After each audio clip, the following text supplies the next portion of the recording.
If your toilet has ever done something like this and have a little bit of a teeter-totter or a rock, I might be able to share with you a solution that might be able to solve that problem.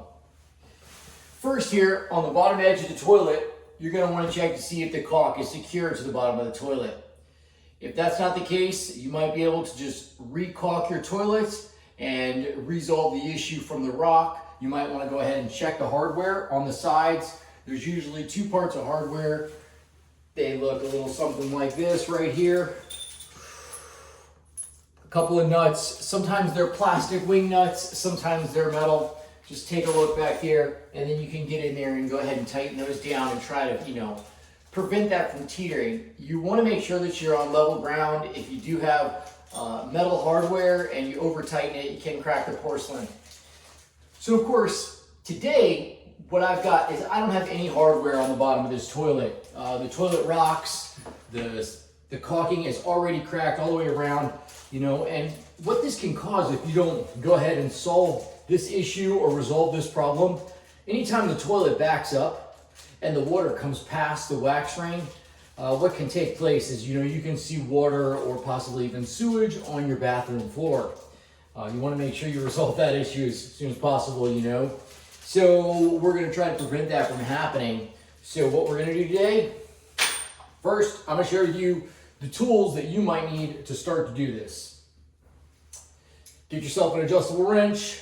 This is going to help you when you go ahead you're going to turn the water off, and then we're going to, I'm going to show you how to loosen the water line that comes into the toilet, and then we're going to remove it. Those are a couple of the tools.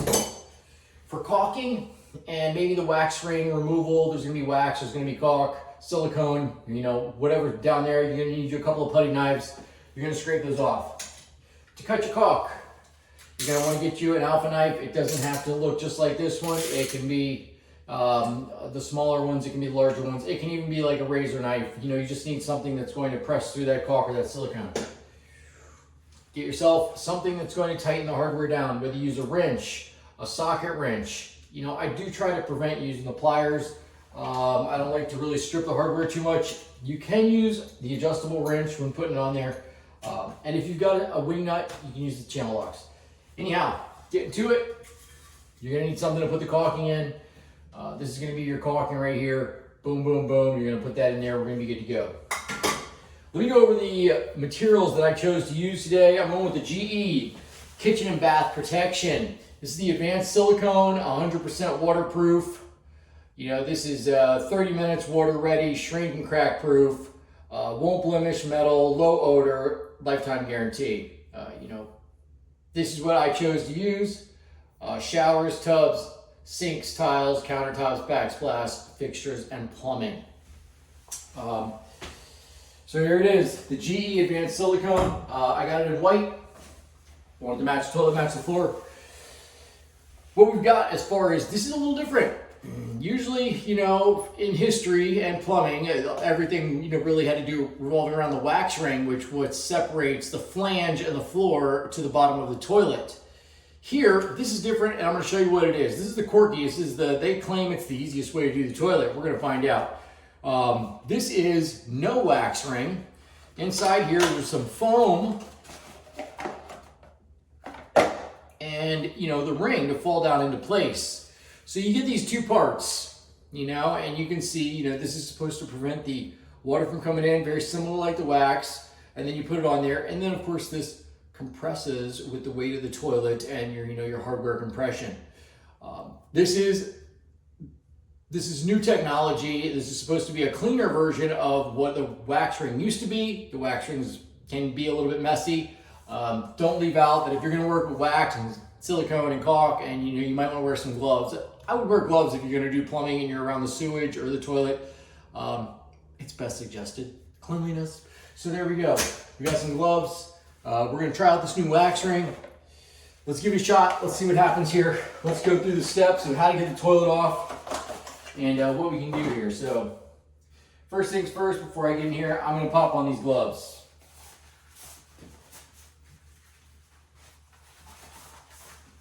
So we're going to look in here. There's water in the tank. Go ahead, come down here, and you're just gonna turn the water off.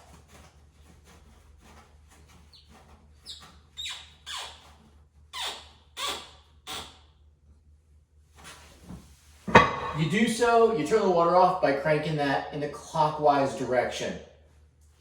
Once the water is off, and I do believe we're there, you're gonna wanna flush the toilet. We're gonna get rid of as much water as we can.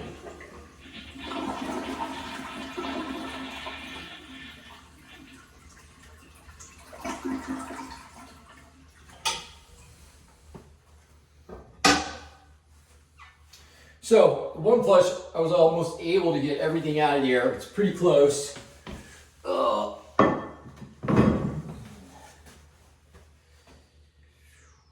We're gonna do that again.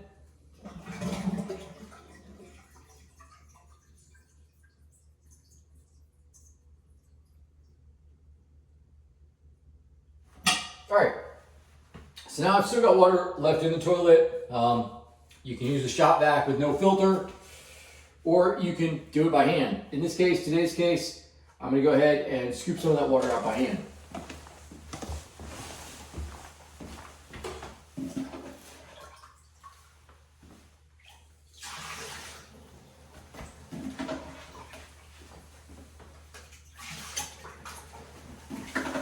So here are, for me, if you're not going to use a specific size wrench, I'm going to get in there with the crescent wrench and I'm going to go ahead and take the plumbing off.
Add a little bucket or a sponge to your tools.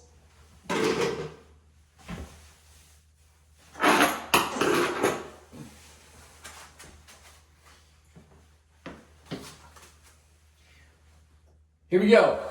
We're going to remove the toilet. From what I can see, there's no hardware on either side. That's the reason that this whole thing started. So of course I'm going to go in here. I'm going to try to lift the toilet off and I'm going to move it back a few feet.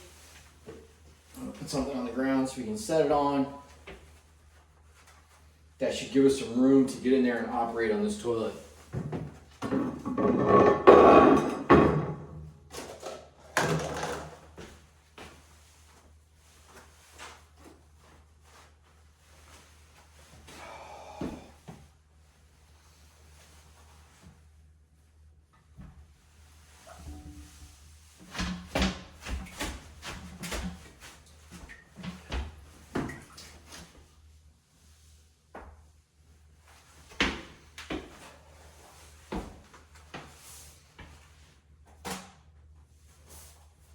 All right, I'm gonna come over there, I'm gonna grab the camera, and I'm gonna show you guys what it looks like when you remove the toilet.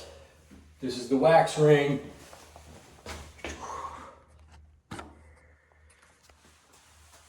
So you come over here, this is what you're gonna see underneath the bottom of your toilet.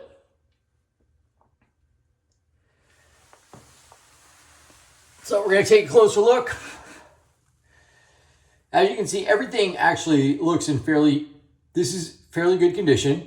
The only thing is, we are going to change the wax ring. We're going to add some hardware. We're going to use this new updated technology. But that's what it looks like. Let's see if we can get here and get this resolved. So now what we're going to do is we're going to come around,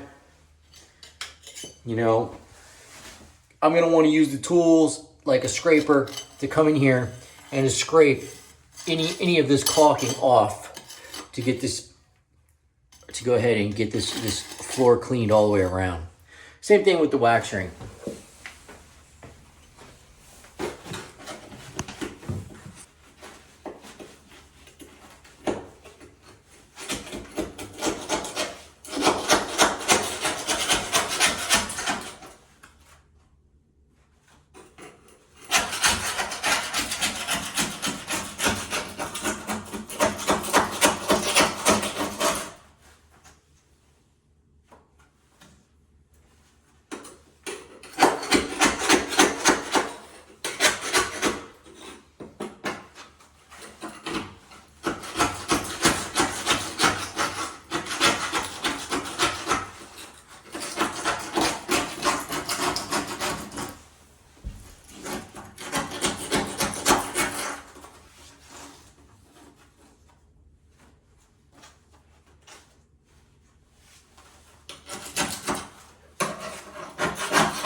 I usually don't ride the toilets like this.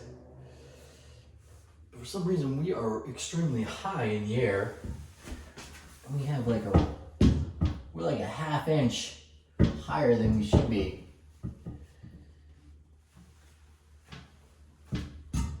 Like a little toilet lift jack. Little floor jack for the toilet. Well, there's the reason why. Ring has come off balance there. Let's get all that stuff back in place and see if we can't give it a shot, see what happens.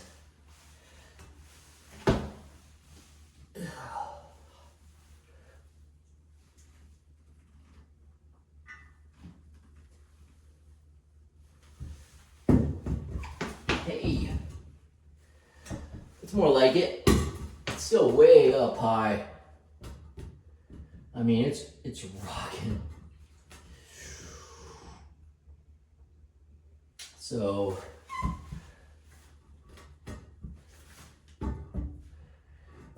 meant to be compressed. I'm hoping that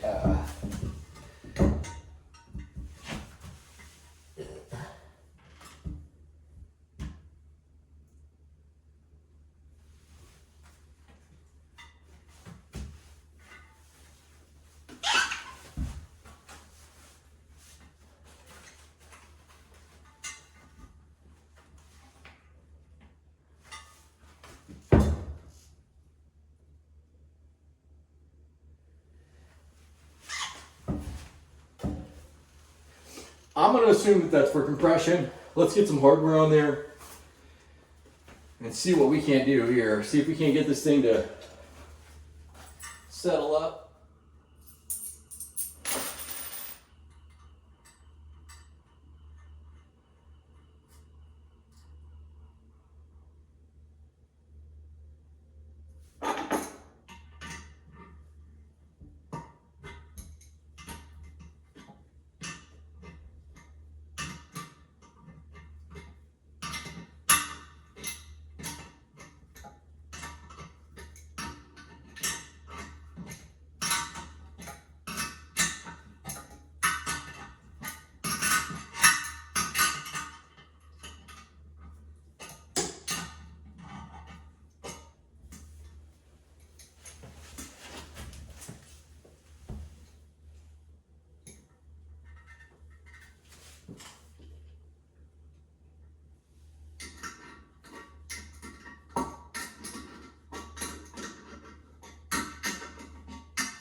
yourself a nice little angle.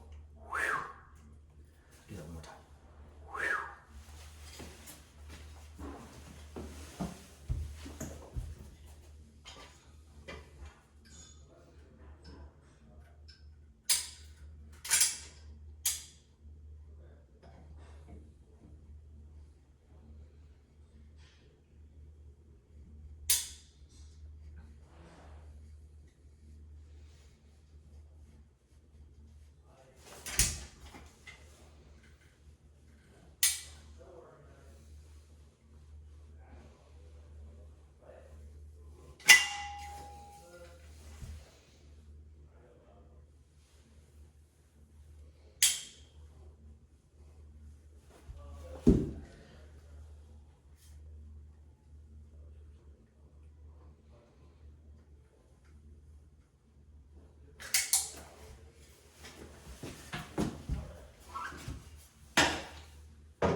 All right, so there's one thing I would like to talk about, and that's the hardware on this toilet. And what I'd like to point out is on the top, there's a little place for your flathead screwdriver to fit in there to hold that screw in order for you to go ahead and use a crescent wrench.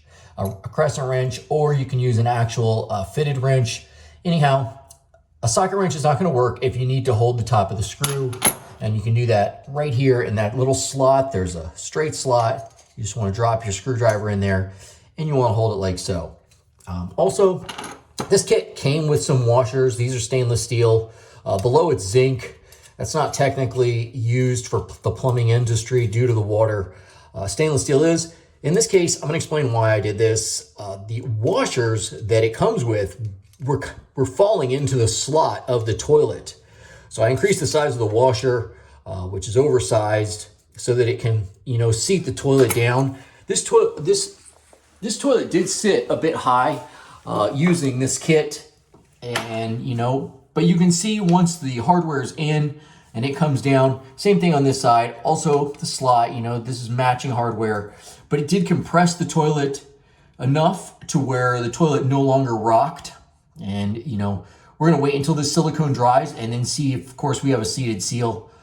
I'm in hopes that we do. I'm gonna go ahead and reconnect the water, which should be pretty simple. Usually that's just rubber seals. We can take a look in here and make sure. So if you do have a rubber seal, which this does have the rubber seal, you most likely won't need to use pipe tape. If you feel the need to use pipe tape, go right ahead. Some plumbers do that, especially in the commercial industry. They like to reassure their work and they don't want to have to come back for any leaks or anything of that nature. So we're going to leave the water off. We're going to let this dry for about the next hour to 2 hours before we Continue to attempt to use the toilet.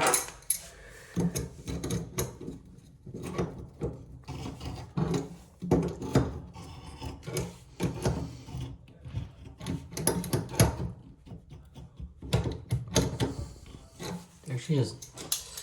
All right. That was exciting. Nothing like a little plumbing in the morning. There she goes, our glowing toilet. Toilet should get a trophy. Bidet should get an award. We'll get one last look at it.